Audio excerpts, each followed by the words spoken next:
నేను అడుగుతా ఉన్నా ఇంకొక మాట, వాళ్ళ మీరు మాత్రమే కాదు, టీవీలలో, పేపర్లలో, సోషల్ మీడియాలో, మరి ఇవాళ ఈ సభ మీరు మాట్లాడిన మాటలు విన్న తల్లిదండ్రులను కూడా నేను అడుగుతా ఉన్నా, ఈ విద్యార్థుల తల్లిదండ్రులు, ఈ నిరుద్యోగుల తల్లిదండ్రులను నేను అడుగుతా ఉన్నా, ఎవరికి ఓటేసినామో, ఎవరిని ఎన్నుకున్నామో ఇప్పటికన్నా మీకు అర్థమైందని నేను అనుకుంటా ఉన్నా. మీరు పొలాలకు నీళ్లు అడిగితే కోసి నెత్తురు చల్లుకోండి అంటున్నాడు. మీ బిడ్డలు కొలువులు అడిగితే ఎండ్రిని దాగండి, బాయిలో దుంకండి అంటున్నాడు. ఎట్లాంటి ఉన్మాద పార్టీకి, ఎంత కావురం, ఎంత అహంకారం తలకెక్కిన దుర్మార్గుడికి మీరు ఓట్లేసినారో ఈ పాటికన్నా మీకు అర్థమైందని నేను అనుకుంటా ఉన్నా. గ్రూప్ 1 మెయిన్స్ కోసం 1:100 పిలుస్తా అని చెప్పిండ్రు. పిలువురా నాయన అంటే మరి మళ్ళీ తలకు మాసిన సన్నాసులు అని తిడతాడు. గ్రూప్ 2 ఉద్యోగాలు 2000కు పెంచరా నాయన, నువ్వే చెప్పినావంటే పెయిడ్ ఆర్టిస్టులు అంటాడు, లాగుల తొండలు ఇడిచి పెడతా అంటాడు, శంకినీలను తిడతాడు. 25,000 మెగా డిఎస్సి ఎక్కడా దగా డిఎస్సి చేసినావు, నువ్వు మెగా డిఎస్సి కాదు ఇచ్చింది అంటే మళ్ళీ నీ గుడ్లు వీకి గోటీలాడతాను చిల్లర మాటలు మాట్లాడతాడు. వయో పరిమితి ఆనాడు కేసీఆర్ గారు పెంచిండ్రు, నువ్వెందుకు తగ్గించినావు, అట్లే ఉంచు అంటే దాని మీద స్పందన ఉండదు. ఎందుకింత అహంకారం, ఎందుకింత బలుపు, ఈ అవమానాలు, ఈ అవహేళనలు మర్చిపోతారు తెలంగాణ పిల్లలు అనుకుంటున్నావా రేవంత్ రెడ్డి? ఎన్నికలకు ముందు మళ్ళొక గారెడి చేస్తా, ఏదో ఒక మాట చెప్తా, అంతా మాయా మస్తీంద్ర చేయొచ్చు, గాయబ్ చేయొచ్చు అనుకుంటున్నావా? గుర్తుపెట్టుకో, ఈ పిల్లలు సామాన్యమైన పిల్లలు కాదు.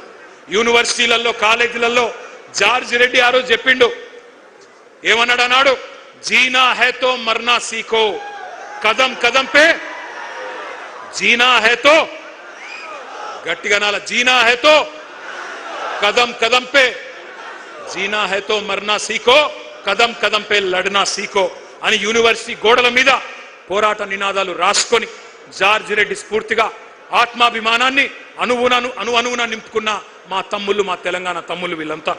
ఉస్మానియా విశ్వవిద్యాలయ విద్యార్థులని బీరు బిర్యానీ బ్యాచ్ అని పిలిచిన ఎలక్షన్లకు ముందు, అయినా నిన్ను క్షమించిండ్రు.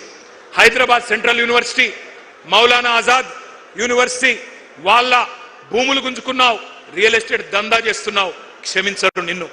పొట్టు పొట్టు ఆకలుంది ఈ యువతరానికి, ఒట్టు పెట్టుకుంటున్నారు కాంగ్రెస్ కు గోరి గడతామని గుర్తుపెట్టుకో. కాంగ్రెస్ కథకు ముగింపు వాళ్ళే రాస్తారు. నీ క్లైమాక్స్ హిట్లర్ కంటే దారుణంగా ఉంటది రేవంత్ రెడ్డి, గుర్తుపెట్టుకో. పెద్ద పెద్దోళ్ళు, నీలిగినోళ్ళు, చాలా మంది మాట్లాడినోళ్ళు ఎక్కడెక్కడో పోయినారు. ఇవాళ 10 ఏళ్ల కాలంలో మేము కొంత ప్రయత్నం చేసినాం, సిన్సియర్గా చేసినాం, చాలా సిన్సియర్గా నిజాయితీగా పనిచేసినాం. ఎన్నడూ యువతను కించపరచలేదు, చులకన చేసి మాట్లాడలేదు. నీళ్లు, నిధులు, నియామకాలు మా ఉద్యమ ట్యాగ్ లైన్. అందుకే మన కొలువులు మనకే దక్కాలి అనే అది నిజం చేయడానికే కేంద్రంతో యుద్ధం చేసినాం. మీకు ఒక్క మాట తెలవాల తమ్ముళ్ళు, కేసీఆర్ గారు పెద్దలు తెలంగాణ సాధించిన నాయకుడు, చావు నోట్లో తలబెట్టి మనకు రాష్ట్రాన్ని ఇచ్చిన నాయకుడు.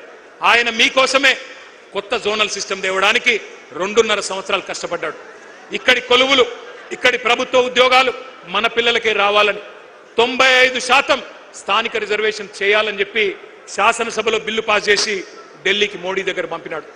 2 ఏళ్లు మోడీ గారు దాన్ని బూజు దులపకుండా అట్లే పెట్టుకుంటే కేసీఆర్ గారు మళ్ళీ తిరిగిపోయి మోడీ గారిని కలిసి, అయ్యా మా నినాదమే నియామకాలు, నీళ్లు, నిధులు, మా పిల్లలు ఎదురు చూస్తున్నారు, నోటిఫికేషన్లు ఆలస్యమవుతున్నాయి, ఈ కారణం వల్ల దయచేసి సంతకం పెట్టించండి అంటే ఆ రోజు మోడీ గారు అన్న మాట ఏమన్నాడు ఆయన? ఏందయ్యా నీది, ఏమన్నా ప్రత్యేక దేశం అనుకుంటున్నావా, లేక భారతదేశంలో ఒక రాష్ట్రం అనుకుంటున్నావా? 95% రిజర్వేషన్ లేనిది ఎట్లుంటది అట్లా? దేశంలో ఎక్కడ లేదు ఏ రాష్ట్రంలో.